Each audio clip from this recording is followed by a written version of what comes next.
This channel does not promote any violent, harmful, or illegal activities. All content provided by this channel is meant for an educational purpose only.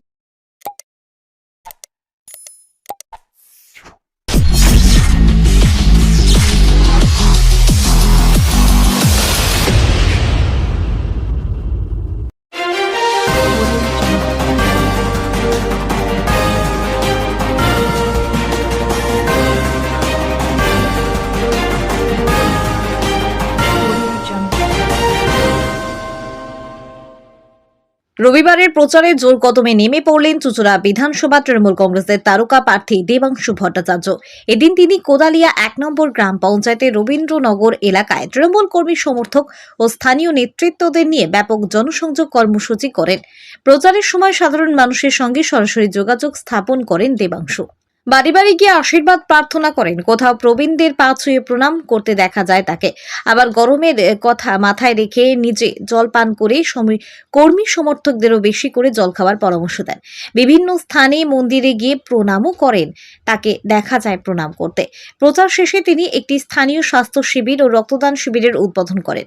এরপর সাংবাদিকদের মুখোমুখি হয়ে তিনি বলেন, বিরোধী শিবির এখনো প্রার্থী ঠিক করতে পারেনি, তাই নির্বাচন জমে উঠছে না।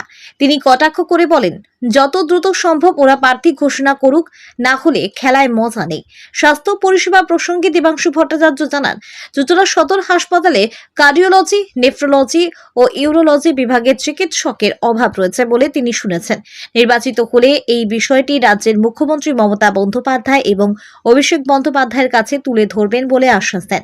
পাশাপাশি ন্যায্য মূল্যের ওষুধের দোকানের জেনেরিক ওষুধ লেখার বিষয়টিও তিনি গুরুত্ব দিয়ে দেখবেন বলে জানান। তিনি আরো বলেন, রাজ্য সরকার সবসময় সাধারণ মানুষের স্বার্থে কাজ করে চলেছে এবং স্বাস্থ্য পরিষেবাকে সর্বোচ্চ অগ্রাধিকার দেওয়া হচ্ছে।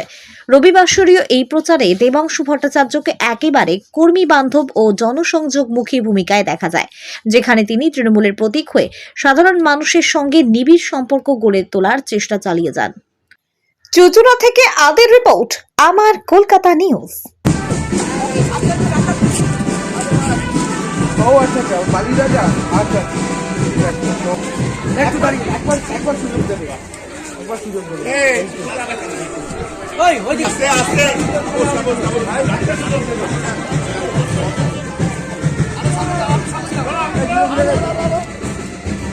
রাধে রাধে রাধে।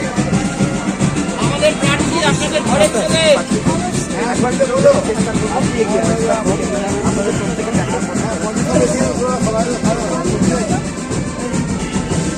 যখন ডাকবেন তখন যাবেন, আপনি বিপদে পাবেন।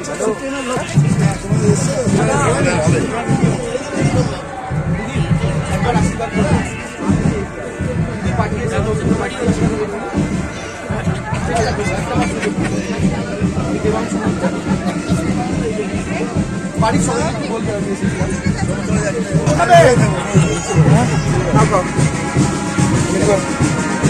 আস্তে আস্তে আস্তে।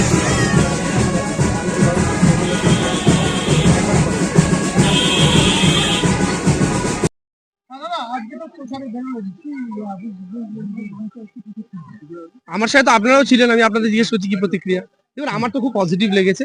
সত্যি সত্যি মানুষ যেভাবে আমাকে দুহাত খুলে আগলে ধরলেন, মানুষ যেভাবে আমাকে গ্রহণ করলেন, আমি সত্যি অভিভূত, আমি কৃতজ্ঞ, আমি চুঁচুড়াবাসীর প্রতি কৃতজ্ঞ। এবং সত্যি সত্যি আমি তো মানে হিসাব মতো আজকেরটা সেই অর্থে তো রাজনৈতিক প্রচার ছিল না, অফিসিয়ালি আজকে একটা স্বাস্থ্য শিবির ছিল, সেখানে আসতে গিয়ে যেইটুকু যা মিছিল করে আসা, তাতেও এই অঞ্চলের মানুষের যে সমর্থন পেলাম আমি অভিভূত। এবং এইখানকার প্রত্যেকটা মানুষ, প্রত্যেকটা শ্রেণীর মানুষ, প্রত্যেকটা বয়সের মানুষ, এবং কাঁচা ঘর থেকে উকি দেওয়া মানুষ বা পাকা ঘর থেকে উকি দেওয়া মানুষ, সমস্ত স্তরের মানুষের রিয়াকশন কিন্তু এক, এবং তাদের চোখে মুখে স্পষ্ট যে মমতা বন্দ্যোপাধ্যায়কে চতুর্থবার মুখ্যমন্ত্রী বানানো তৃণমূল কংগ্রেসের কর্মীদের চাইতেও যেন বড় প্রতিজ্ঞা সাধারণ মানুষের, এটা তাদের চোখে মুখে থেকে স্পষ্ট। ফলে এই এই এই ফিলিংটা আমার খুব ভালো লাগছে, অনুভূতিটা খুব ভালো লাগছে। আমি সব পার্টির কর্মীকে জল খেতে বলছি এই টাইমে, বিজেপির কর্মী, সিপিএম এর কর্মী, কারণ প্রত্যেকে তো পরিশ্রম করবেন ইলেকশনের সময়, জল প্রত্যেকের খাওয়া উচিত। কারণ এখন ডিহাইড্রেশন হওয়ার সম্ভাবনা প্রচুর, যেভাবে রোদের তাপ বাড়ছে আস্তে আস্তে। লাকিলি গতকালকে একটু বৃষ্টির জন্য ওয়েদারটা ভালো ছিল, রোজ তো এরকম হবে না। তো জল প্রত্যেকে যথা সম্ভব খেয়ে বেরোন। আর বিশেষ করে সিপিএম বিজেপি কর্মীদের উদ্দেশ্যে বলবো, কারণ আপনারা রোদে পুরে মিছিল ফিটিল করবেন, আপনাদের নেতারা কিন্তু আপনাদের হারাবেই। তো আপনারা যখন সেই পরিশ্রমটা করছেন শরীর সুস্থ রেখে করুন। শরীর তখনই অসুস্থ করার রিস্ক নেওয়া যায় যদি সিটটা যেতেন। সিটটা যখন জিতবেন না, শরীরে রিস্ক নেবেন না। জল বেশি করে খান, ডাবের জল খান। সিপিএম বিজেপি কর্মীদের উদ্দেশ্যও বলবো, তাই নেতাদের উদ্দেশ্যও বলবো, এবং সিরিয়াসলি সাধারণ মানুষকেও বলবো, প্রত্যেকে যেন সুস্থ থাকে। এই তো ওয়েদার চেঞ্জের টাইম, সব ঘরে ঘরে জ্বর সর্দি কাশি হচ্ছে, এটাও যেন সবাই একটু ভালো থাকে। চমক কি থাকবে দাদা, কি করে বলি বলুন তো? এমনি যাচ্ছি মানুষের কাছে, মানুষের সাথে দেখা হচ্ছে, মানুষের রিয়াকশনটাই আমার কাছে অন্তত চমক। তো সেই জায়গা থেকে আজকে অনেকগুলো প্রোগ্রাম, কিছু আভ্যন্তরীণ মিটিংও রয়েছে যুব কর্মীদের সাথে, বা অঞ্চল ভিত্তিক কিছু মিটিংস রয়েছে, সেগুলো তো চলবে। তো মোটামুটি আভ্যন্তরীণ প্রোগ্রামগুলোই রয়েছে, এবং আমরা অফিসিয়ালি যে প্রচারে ঝাঁপানো যেটাকে বলে, সেটা আর 2-3 দিনের মধ্যেই আমরা শুরু করব। বাকি আপাতত আভ্যন্তরীণ মিটিং, সাংগঠনিক মিটিং গুলোই আমরা করছি। আমি তো এই আজকে যেটা হলো মানুষের কাছেই পৌঁছলো। আলটিমেটলি রাজনীতি মানে মানুষের কাছে পৌঁছনি। তবে মানুষের কাছে পৌঁছতে যারা সবচেয়ে বেশি সহযোগিতা করেন তারা তো দলীয় কর্মীরা। তাই আগে তাদের কাছে পৌঁছে তাদের সবাইকে নিয়ে টিমটা স্ট্রং করতে হবে। তো আমরা সেই প্রসেসটাই আছি শুরুতে। এই কর্মী সভাগুলো শুরুতে হচ্ছে, হয়ে তারপরে আমরা পাবলিক মিটিং এর দিকে এগোবো। এখনো পর্যন্ত কিন্তু প্রাক্তন বিধায়ক অতুলের মধ্যে আপনার পাশে কোথাও দেখা যাচ্ছে না, কি বলবেন? আমি তো কালকে মতুয়া মা ভাই বোনদের একটা প্রোগ্রামে গেছিলাম, ওর সাথে দেখা হলো, উনি আর আমি তো গেছিলাম। প্লাস আজকে তিনি এখানেও এসেছিলেন। দেখুন আমি একটা কথা বলি, আচ্ছা মমতা বন্দ্যোপাধ্যায়, অভিষেক বন্দ্যোপাধ্যায় কি এক স্টেজে মিটিং করছেন রোজ? করছেন না তো। প্রত্যেককে তো আলাদা আলাদা জায়গায় টাইম দিতে হবে, তবে তো সব জায়গায় আমরা পৌঁছতে পারবো। সবাই একসাথে যদি একটা মঞ্চে গিয়ে 5টা মানুষ বসে থাকি, তাহলে প্রচারটা কি প্রচারের মতো হবে? আমার এখন সংবাদ মাধ্যমকে দেখানোর কিছু নেই, আমার ভোটে জেতাটা উদ্দেশ্য, এইটা আমি স্পষ্ট করে বলছি। ফলে আমার যেখানে আমার মনে হবে, বা যেখানে আমাদের নেতৃত্বদের মনে হবে, যেখানে যেখানে আমাদের কর্মীদের মনে হবে যে যারা যারা যেখানে গেলে সেই মুহূর্তে সেই নির্দিষ্ট এলাকাটার রাজনৈতিকভাবে আমাদের উপকার হবে, আমরা ছড়িয়ে ছিটিয়ে প্রত্যেকে কাজ করছি। তাই একসাথে হাতে হাত ধরে কাঁধে কাঁধ মিলিয়ে, মানে ফিজিক্যালি এবং ভিজুয়ালি একসাথে সবসময় থাকতে হবে, এটা কোথাও গিয়ে ম্যান্ডেটরি নয়।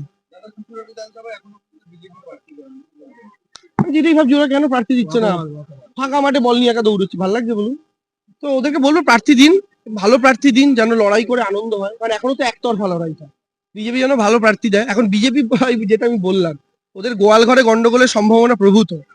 একে দিলে ওর মুশকিল, ওকে দিলে ওর মুশকিল, আবার বাইরে থেকে দিলে দুজনেরই মুশকিল। তো মুশকিলটা হচ্ছে এই পরিস্থিতিতে তারা এখন আছে, ফলে তারা বুঝতে পারছেন না। আমি তো মাঝে মধ্যে অনেক নাম শুনছি, একজন সেলিব্রিটির নাম শুনছি যিনি বোম্বে গিয়ে বসে থাকেন, তিনি নাকি দাঁড়াতে পারেন।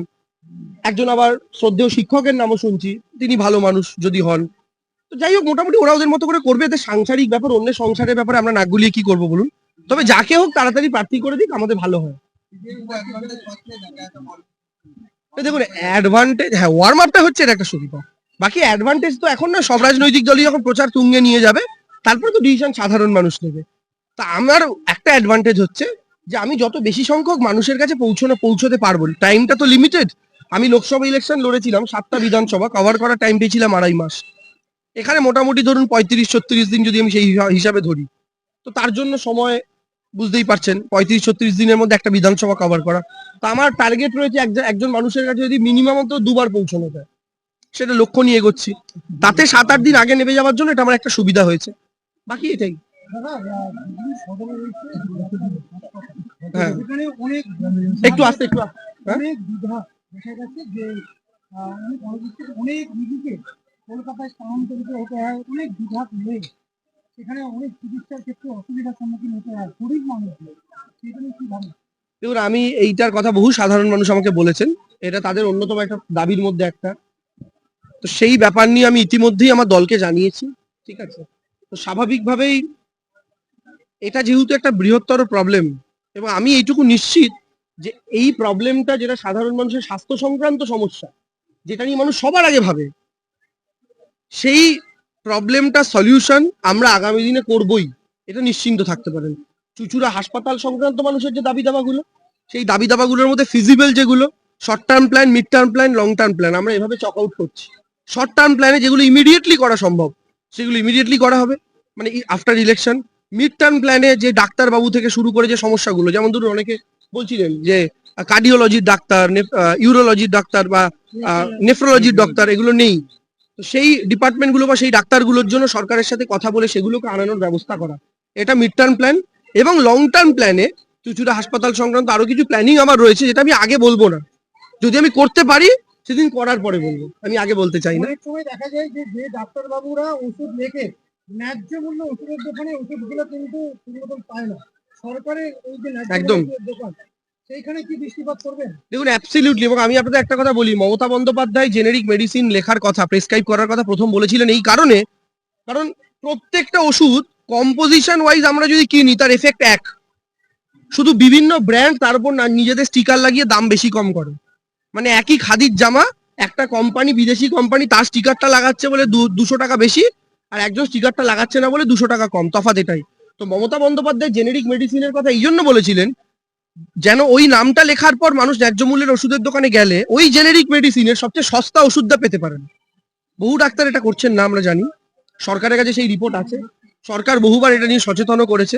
আপনারা খুব ভালো মতো জানেন, স্বাস্থ্য কেন্দ্রিক বহু আন্দোলনে সরকারকে বহুবার ঘিরে ধরার চেষ্টা হয়েছে। তার মূল কারণ কিন্তু এটা, মমতা বন্দ্যোপাধ্যায় মৌচাকে ঢিল মেরেছিলেন। আপনারা বুদ্ধিমান মানুষ, আপনারা সবটাই বুঝতে পারবেন। তো আমাদের এটা চেষ্টা থাকবে স্বাভাবিকভাবেই, এবং যেন 100% লোককে দিয়ে 100% যারা ডাক্তারবাবুরা আছে, এমনি অধিকাংশ ডাক্তারবাবুই রোগীদের সঙ্গে সম্মিলিত হয়ে কাজ করেন। তারা পেশাটাকে একটা সমাজসেবা মনে করে করেন। যেমন আমরা বেঁচে আছি, প্রত্যেকে নিশ্চিন্ত আছি কিছু ভালো ডাক্তারদের জন্যই তো, কিন্তু অসৎ মানুষ সব জায়গায় থাকে যারা এই কাজটা করছে। আমাদের চেষ্টা হবে তাদেরকে চিহ্নিতকরণ করা, তাদেরকে শুধরানোর সুযোগ দেওয়া, আর শুধরানোর সুযোগ না হলে সরকারকে বলে তাদের শাস্তির ব্যবস্থা করা।